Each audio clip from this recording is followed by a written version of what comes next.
दोस्तों, अयोध्या में अगले साल यानी 2024 तक राम मंदिर बनकर तैयार हो जाएगा। वो राम मंदिर जिसका सपना लगभग हर भारतीयों ने देखा था। जब सुप्रीम कोर्ट से ये फैसला आया कि राम मंदिर अयोध्या में ही बनेगा, तो भक्तों की खुशी का ठिकाना नहीं था। और इसी के साथ राम मंदिर के इतिहास में 5 अगस्त 2020 का दिन सुनहरे अक्षरों में दर्ज हो गया, जिस दिन भगवान राम के मंदिर के लिए भूमि पूजन किया गया। पर दोस्तों, राम मंदिर का फैसला इतनी आसानी से नहीं आया था। इसके लिए राम मंदिर को बहुत सी चुनौतियों से जूझना पड़ा था। तो चलिए दोस्तों, बिना किसी देरी के स्टार्ट करते हैं आज की वीडियो और जानते हैं अपने रामलला के मंदिर का इतिहास। और ये भी जानेंगे कि क्यों हुए अपने राम मंदिर पर इतने विवाद। 9 नवंबर 2019 का वो दिन जब राम मंदिर के हक में फैसला आया और हर कोई खुशी से झूल उठा। और वो भी क्यों ना, आखिर 134 साल बाद इस मामले का फैसला आया था और ये फैसला इतनी आसानी से नहीं लिया गया था। इसके लिए बहुत सी चुनौतियों से गुजरा था राम मंदिर। तो चलिए दोस्तों, डालते हैं एक नजर भगवान राम की अयोध्या से राम मंदिर बनने तक का सफर। अयोध्या को भगवान राम के पूर्वज वैवस्वत के बेटे वैवस्वत मनु ने बसाया था। तभी से शहर पे सूर्यवंशी राजाओं का राज महाभारत काल तक रहा। यहीं पर दशरथ के महल में प्रभु श्री राम का जन्म हुआ था। भगवान राम के काल में अयोध्या काफी सुंदर थी। ये इतनी सुंदर थी कि इसकी तुलना स्वर्ग से की जाती थी। कहते हैं कि भगवान राम के जल समाधि लेने के बाद अयोध्या कुछ समय के लिए बिखर सी गई थी, लेकिन उनकी जन्म भूमि पर बना हुआ महल वैसा का वैसा ही था। भगवान राम के बाद उनके बेटे कुश ने एक बार फिर राजधानी अयोध्या का निर्माण कराया। इस निर्माण के बाद सूर्यवंशी की अगली 44 पीढ़ियों ने यहाँ पर राज किया। अयोध्या के आखिरी राजा महाराजा बृहदबल ने यहाँ पर शासन किया। कौशल राज बृहदबल की मृत्यु महाभारत युद्ध में अभिमन्यु के हाथों हुई थी और महाभारत युद्ध के बाद अयोध्या औजार सी हो गई थी। पौराणिक कथाओं के अनुसार कौशल राज बृहदबल की मृत्यु के बाद ये उल्लेख मिलता है कि ईशा के लगभग 100 वर्ष पूर्व उज्जैन के चक्रवर्ती सम्राट विक्रमादित्य एक दिन शिकार करते करते अयोध्या पहुंच गए। थके होने के कारण वो अयोध्या में सरयू नदी के किनारे एक आम के पेड़ के नीचे अपनी सेना के साथ आराम करने लगे। उस समय वहाँ घना जंगल था और कोई बसावट भी नहीं थी। कथाओं के अनुसार महाराज विक्रमादित्य को उस जमीन पर चमत्कार दिखाई देने लगे। तब उन्होंने ढूंढना शुरू किया और पास के योगी व संतों के जरिए उन्हें पता चला कि यह प्रभु श्री राम की अवध भूमि है। उन संतों की बात मानकर सम्राट विक्रमादित्य ने यहाँ पर एक बड़े मंदिर के साथ ही कुएं, तालाब और महल बनवाए।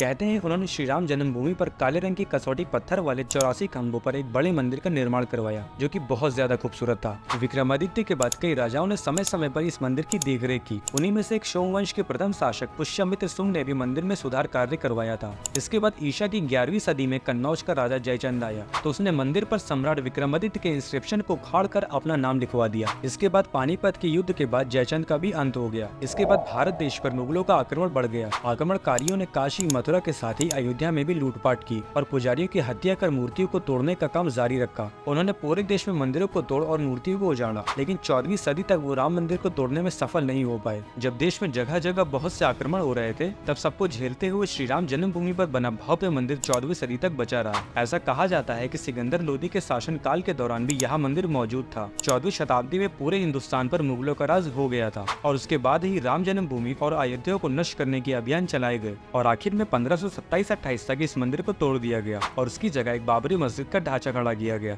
बाबरनामा के मुताबिक 1528 में मंदिर तोड़कर वहां मस्जिद बनाने का आदेश बाबर ने दिया था। तब मुगल साम्राज्य के संस्थापक बाबर के एक सेनापति ने बिहार अभियान के समय ये मस्जिद बनवाई थी, जो कि 1992 तक ही विद्यमान रही। अयोध्या में बनाई गई मस्जिद में खुदे 2 संदेशों से इसका संकेत भी मिलता है, जिसमें से एक पर एक संदेश भी लिखा हुआ था, जिसका मतलब है जन्नत तक जिसके न्याय के चर्चे हैं। ऐसे महान शासक बाबर के आदेश पर दयालु मीर बकी ने फरिश्ते की इस जगह को मुकम्मल रूप दिया है। हालांकि अकबर और जहांगीर के शासनकाल में हिंदुओं को मंदिर के पास की भूमि एक चबूतरे के रूप में सौंप दी गई थी, लेकिन फिर से क्रूर शासक औरंगजेब ने अपने पूर्वज बाबर के सपने को पूरा करते हुए यहाँ भव्य मस्जिद का निर्माण करवाया और उसका नाम बाबरी मस्जिद रख दिया। हिंदू धर्म के मुताबिक जिस जगह पे मस्जिद को बनाया गया था वो भगवान राम की जन्मभूमि है। बाबरी मस्जिद में 3 गुम्बद थे और हिंदू धर्म के मुताबिक इन गुम्बदों के नीचे ही भगवान राम का जन्म स्थान है। साल 1853 में इस मंदिर को लेकर हिंदू मुसलमान में सांप्रदायिक दंगे हुए और इस जगह को लेकर विवाद छिड़ने लगा। 1859 में अंग्रेजी सरकार ने विवादित जगह के आसपास बांध लगा दी। मुसलमानों को ढांचे के अंदर और हिंदुओं को बाहर चबूतरे के ऊपर पूजा करने की इजाजत दी गई।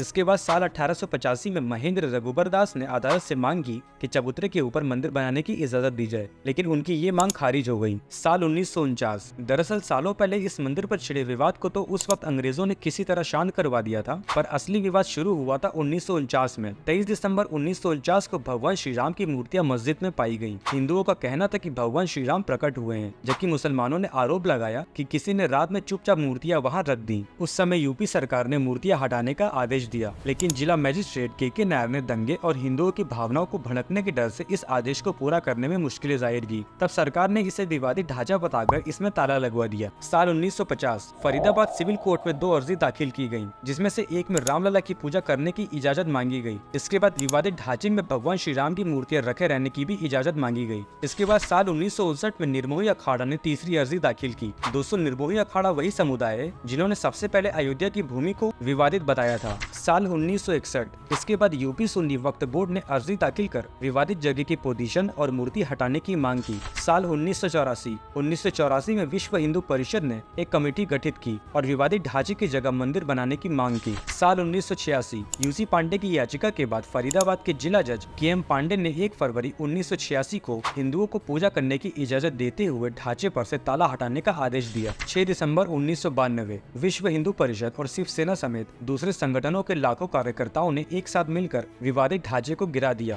इसके बाद देश भर में सांप्रदायिक दंगे भड़क गए, जिसमें 2000 से ज्यादा लोग मारे गए थे। रिपोर्ट्स के मुताबिक जब इस मस्जिद को गिराया गया तब वहाँ हजारों की तादाद में लोग एकत्रित थे और उस वक्त वहाँ लगभग हर आदमी पॉलिटिकल बैकग्राउंड से था। उस समय वहाँ का मंजर एक आंधी जैसा था। उस समय जय श्री राम, रामलला हम आएंगे, मंदिर वहीं बनाएंगे, एक धक्का और दो, इन जैसे नारों से पूरी अयोध्या गूंज रही थी। लोग 11:50 पर मस्जिद की गुम्बद पर चढ़ जाते हैं और करीब 4:30 बजे तक मस्जिद के तीनों गुम्बद को गिरा दिया जाता है। साल 2010 इलाहाबाद हाई कोर्ट ने अपने फैसले में विवादित स्थल को सुन्नी वक्फ बोर्ड, रामलला विराजमान और निर्मोही अखाड़ा के बीच 3 बराबर हिस्सों में बांटने का आदेश दिया। साल 2011 इसके बाद साल 2011 में सुप्रीम कोर्ट ने अयोध्या पर इलाहाबाद हाई कोर्ट के फैसले पर रोक लगाई। साल 2017 इसके बाद साल 2017 में सुप्रीम कोर्ट ने आउट ऑफ कोर्ट सेटलमेंट का आह्वान किया। दोस्तों, अभी तक भी इस मामले में कोर्ट का कोई भी फैसला नहीं आया था। फिर आखिर में 8 मार्च 2019 को सुप्रीम कोर्ट में मामले को मेडिएशन के लिए भेजा गया और मेडिएशन पैनल को 8 सप्ताह के अंदर कार्रवाई खत्म करने को कहा। 1 अगस्त 2019 को मेडिएशन पैनल ने रिपोर्ट प्रस्तुत की, लेकिन उस वक्त भी सुप्रीम कोर्ट के मुताबिक मेडिएशन पैनल भी इस मैटर को नहीं सुलझा पाया और कोई फैसला नहीं दे पाया। 6 अगस्त 2019 से सुप्रीम कोर्ट में अयोध्या मामले की रोजाना सुनवाई होने लगी। 16 अक्टूबर 2019 को अयोध्या मामले की सुनवाई पूरी हुई और सुप्रीम कोर्ट ने अपना फैसला रिजर्व रखा। अयोध्या मामले पर सुप्रीम कोर्ट ने अपना फैसला सुरक्षित रख लिया।